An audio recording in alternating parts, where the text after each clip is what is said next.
Sorry. Dance. You better get to, I see. This is your first time in Ghana? No, so we had the first one in November. That was my first time in Ghana. But I am planning on coming back some more. Wow. Also separate from Strictly Soul. So my mom actually spent part of her childhood here. Interesting. So my mom's American, and my grandparents taught at the university in like the 50s or something, shortly after independence. And so my mom was here from like when she was like 4 or 5 till when she was like 10 or something.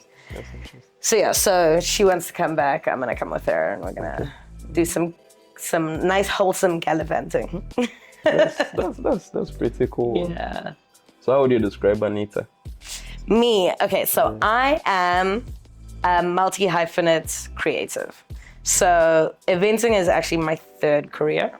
Wow. Before that, I've got about 15 years experience as a professional writer, so copywriting and advertising. I also have about 5 years experience in fashion. Okay. And then, the eventing kind of just pounced on me out of nowhere. How did you get into events? So, Because that's kind of... I've always been a party girl. In typical Joburg fashion, I started partying when I was about 15, so I've been grooving. Yep. I've been grooving for about... Been outside. Been outside for about 20 years. Yeah, that's cool. So, I'm in Joburg. I'm like someone who, I know a lot of people. I know a lot of events people. I know a lot of outside people, right? And Akira was one of those friends. When he moved up to Joburg, I started going to all of his events. We then became friends. He started dating friends of mine. It was one of those things where our circles were just completely enmeshed. And so we were friends for a while, always in attendance at his events. And then in like 2019, he was like, yo, do you want to give this eventing thing a try? Based on like the networks I have, how extroverted I am, all of these sorts of things. He was like, you might be a really good fit for eventing. So we had an event called Stress Free. That was a very stressful event for us to put on. People really enjoyed the event, but for us, there was nothing stress-free about it. And that we did pretty successfully for, I guess, a year and a half until COVID happened. And we did a little bit of like streaming concert type stuff with that platform, partnered with our, at the time, alcohol sponsor. But then post-COVID, Akira started Strictly Soul with a couple other guys we knew, like friend and a photographer that we knew. And about 6 months in is when he asked me to come on board.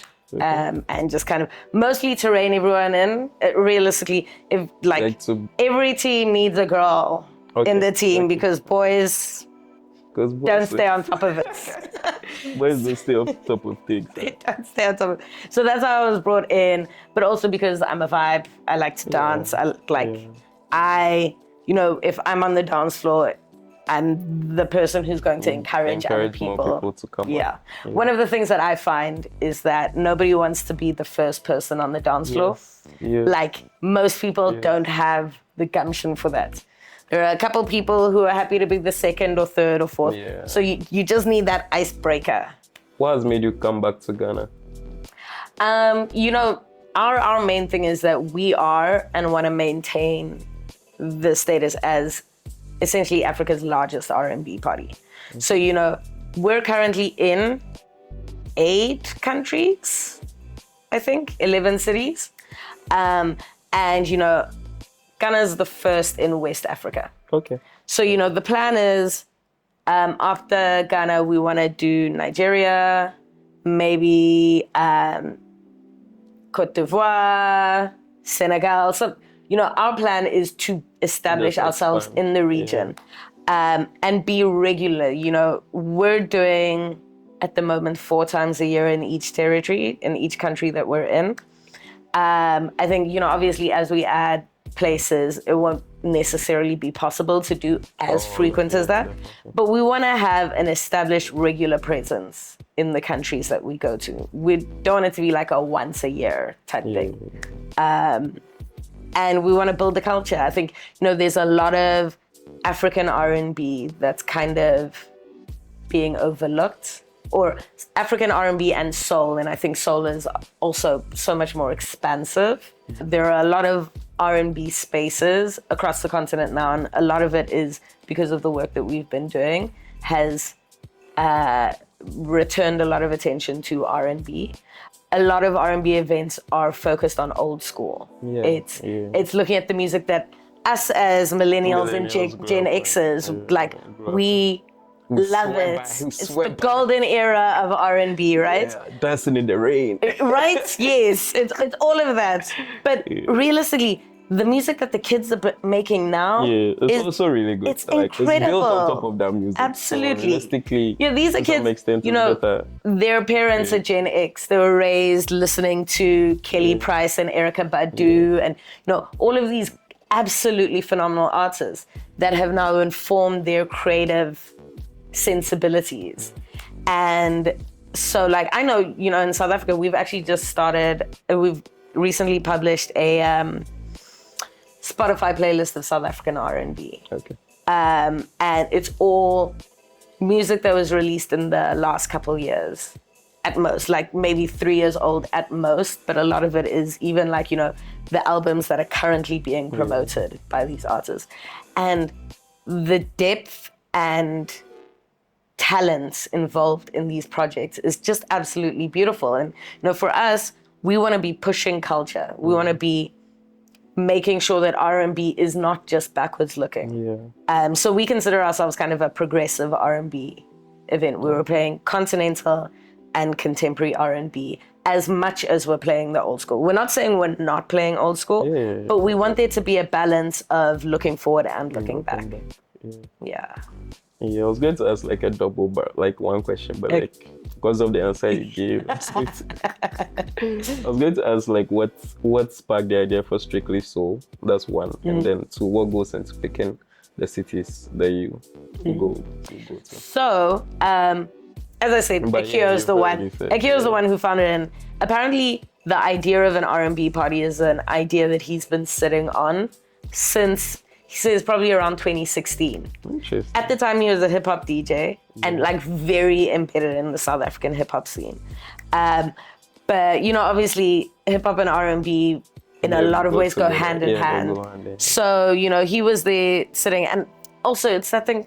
Hip hop parties, you're probably looking at a ratio of 8 to 2 dudes to women. And it's less fun. Guys. Everyone's so hard. We're all tough.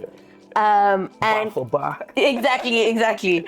And he was he was it would be really nice. And oftentimes when he would play, he would obviously play the kind of hip hop R&B medleys, your Nelly and Kelly type vibes. And that's the moment when everyone's involved, people are singing, people are vibing. So he was I'm sure there's a way to make this in and of itself a thing. And it was just something that he sat on for a while. And then when COVID happened and shut everything down, he started doing those, live streams. Live streams that I also did quite. I mean, what are DJs to do when you can't go DJ to a crowd? So he was doing live streams that were focused on R&B. They were sunset streams. They schlepped all of his equipment up to the rooftop of his building with the Joburg skyline behind him, and did these That's really cool. 40, 45 minute, Instagram used to cut it off at a point because they'd be copyright. Copyright. Off of that, and the metrics of those were really weird. It was some people were getting 20 viewers watching this thing. He was getting in the region of between 60 and 100 people watching every Sunday. And so he decided when we were allowed to start opening up was to launch it as an in-person. What's been your most memorable one so far? Most memorable. Outside of South Africa. It would probably be our first one in Kigali. And I think it's... Oh, I thought you were going to just say Accra. No, listen, Accra was great. Oh, no. Accra was great. Keep going. But, you know, Accra is one of those places where we expect it to be great, right? Okay. Kigali, there were so many like caveats that people told us, like, you know, don't expect people to get there on time. People in Kigali are always late for events. Don't expect people to buy pre-sold tickets. People never buy pre-sold tickets. People only decide on the day of that they're gonna have. And from the very first event, we sold out our online tickets. Sold out online tickets. I think the first one we did was about 700, 800 people. Sold out the tickets, was an absolute success. And in terms of the experience, it was really, really right. Like we hit the mark like almost instantly. And that's really very rare. Like usually, you know, the first one, there's pain points here. Maybe the bar is suffering too much. Maybe like people don't get into the vibe. Maybe you've marketed to the wrong crowd. And so the vibe, the energy isn't quite right. Something about the local team we have and the venue that we used just meant that that first one was a hit from the get-go. And it's now, Strictly Soul is the hottest event in Kigali. Like, wow. As is. And people, you know, we did 5 events there last year, which is one more than we'd usually do. But, you know, we had the opportunity to do an extra one in the middle of the year. And yeah, packed every time. If you had to like make a playlist of songs across Africa along the Strictly Soul spectrum, what songs would you put in there? Well, so this is actually something that we're planning to do. So, you know, we have 2 Spotify playlists at the moment. There's the kind of playlist that kind of reflects what we play at the events. And then we have the South African one that is contemporary South African R&B. And the goal is to have a continental and also maybe like a global R&B. I think, you know, there is also a lot of R&B that's happening outside of Africa as well. Obviously, at the moment, our focus is Africa because that's where we want to be focused for now. But, you know, we do have interest coming from Southeast Asia as well. And I think recognizing that R&B is outside of America and Europe as well. Like, sure, the dominant places for R&B is America and England, basically. But there's so much more happening outside that we want to explore. So, you know, I think definitely when we eventually do our Pan-African R&B playlist, you know, I think definitely people, at least from West Africa, there's a lot of Afro beats that is very soul adjacent. So like people like Thames, Arya Star. I know Akio does play some Burna Boy at the events because, you know, there's a definite soulful element to it. There are, you know, obviously through the work that we're doing, we get to meet and we get to interact with a lot of R&B artists from all over. And, you know, one of the things that we want to do in the long term, we have an extension of the Strictly Soul brand called Strictly Soul Live, where it's a live performance platform, very intimate, very small, where we record the performances for the artists. Think like tiny desk, but not in an office space type vibe, right? And it's more like dinner and a show, the like event experience is dinner and a show. But then you have this beautifully recorded and edited assets that we then share with the artists. The artists can use it to do whatever, and we will be putting those on YouTube as we go. So for us, it's about building culture, and that means being inclusive and bringing as many people into the community as we can. Yeah. Solid answer. Do you have any last words?